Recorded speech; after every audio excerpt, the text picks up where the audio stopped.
Here's question 7 on 5.1. In question 7, we want to do two different things. We want to do f of g of x and g of f of x, which will give you different answers when you flip them around. Now, I'm going to write them how I like to write them, like we talked about in class, where we write them like this instead. Now, if you remember, we talked about doing composition in 2 steps. The first step is substituting what g of x is. So right here I see there's my g of x. So I'm going to substitute that g of x in, that x minus 6. I just substituted it in. So instead of writing g of x, I wrote what g of x equals, or x minus 6. That's step 1.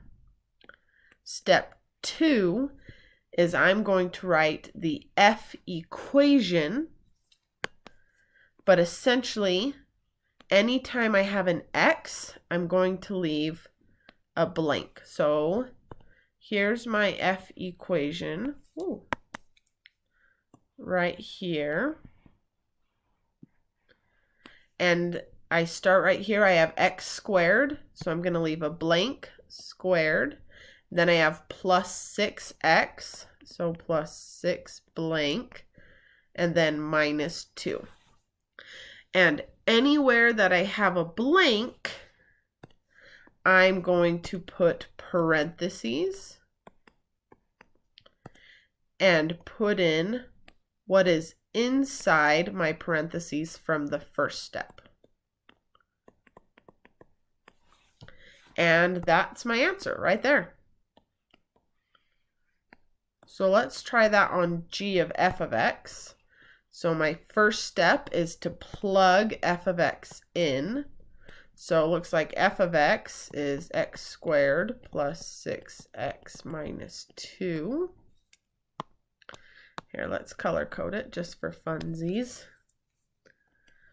F of x is x squared plus 6x minus 2.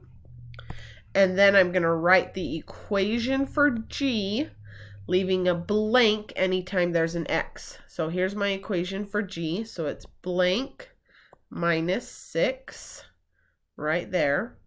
And then I'm going to put what's inside the parentheses right there into my blank. Oh, and in parentheses like that. And there we go. There's my answer. So that right there is number 7 from your homework.